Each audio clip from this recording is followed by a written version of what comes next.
This is episode 79 of the 4Ps, and we are back stateside, kicking off the summer in grand style.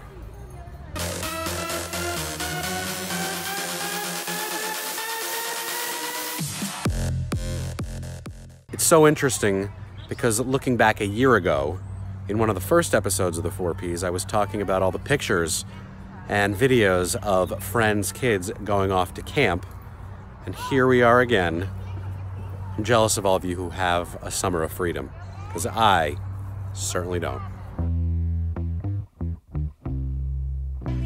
So this week I celebrate a relatively unmomentous birthday, but for this birthday I am giving you all, as well as myself, a gift.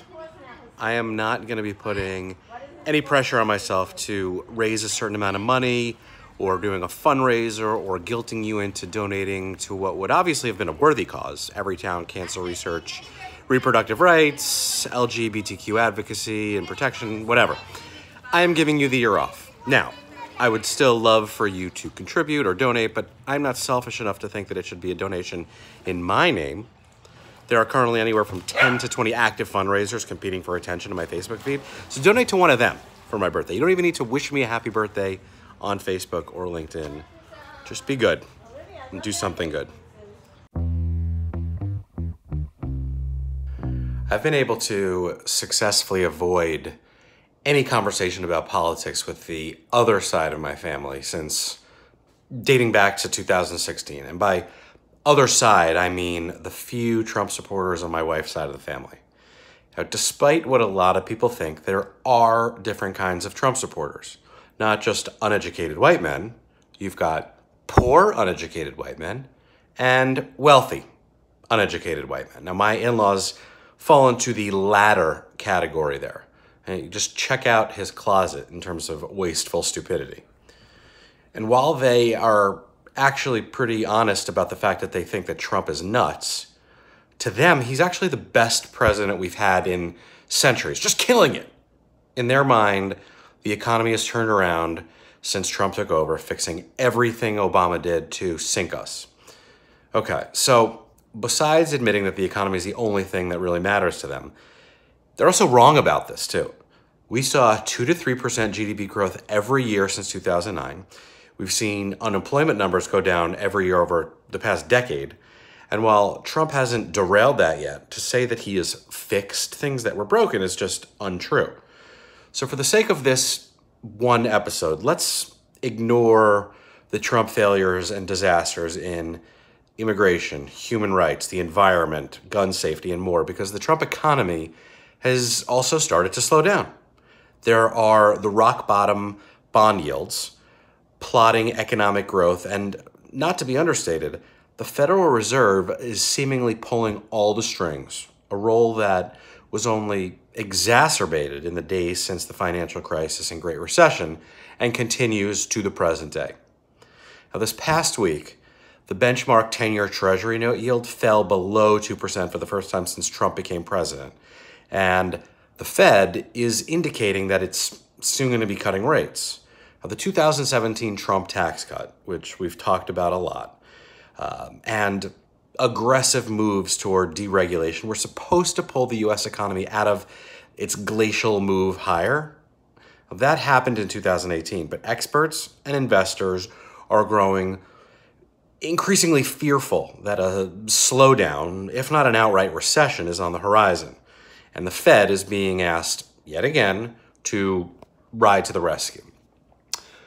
Comparing Obama to Trump isn't always fair, but it seems to be unavoidable at this point. Remember that Obama had the overhang of the financial crisis to deal with, but also the benefit of a near zero Fed funds rate plus about, $3.5 trillion in stimulus, courtesy of the Fed.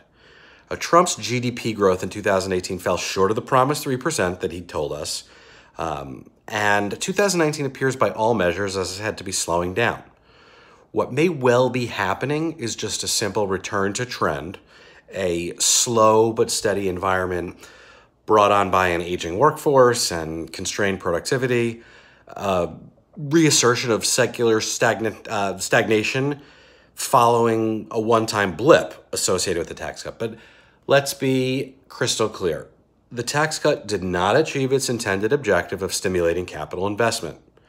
The economy is moving backwards again, and the current state of affairs gives the Fed little runway before it reaches what it calls the zero lower bound, or the lowest point possible before heading into negative nominal rates. To be sure, all presidencies are different, but Trump has done very little to deviate or improve things beyond all the changes and improvements that Obama started and set in place and have continued basically until this day. So we're just a few days away from July and the second half of 2019, which is crazy. Time is flying. But that means it is time to start thinking about new business, 2020 revenue goals for brands and partners, agencies, vendors, and understanding what brands really are going to be looking for and what they need in the next 12 to 18 months. Now is the time for brands to be thinking about how to structure and set up these internal and external relationships for next year. And here's how I'm thinking about it. First is specialized, discipline-specific projects, and to a lesser extent, retainers that have been the trend over the last 2 or 3 years, with clients asking, what do we outsource? What do we keep in-house? And for smaller or emerging brands, and even now for bigger brands, we're seeing more of these companies pursue external partners specialized for media and then digital, project-specific, or even just idea-generating engagements and innovation. The full service model just is not holding up anymore, where all eggs are in one basket. And nor is the holding company model, which once seemed like an efficient solution, yet the coming theme for 2020 is big enterprise, multi-brand companies focused on declustering, decentralizing, opening RFPs, talking about dating around no longer being exclusive. Which means partners, agencies, and vendors have to differentiate themselves, find ways to reduce costs while also building and focusing on strategic chops. A strategy is one of the top reasons that brands choose partners, and they will pay for this as a premium. And when a partner's data and analytics prowess matches a client-side marketing and operational setup, it could be a beautiful match. All of this is important, but missing a key element. I look at bringing together the right equation of specialized capabilities and strategy while emphasizing talent. Clients want every assurance that when they work with new partners that they're hiring people that they can trust and who will be engaged throughout. No turnover, no bait and switch, no uncertainty, no inconsistency.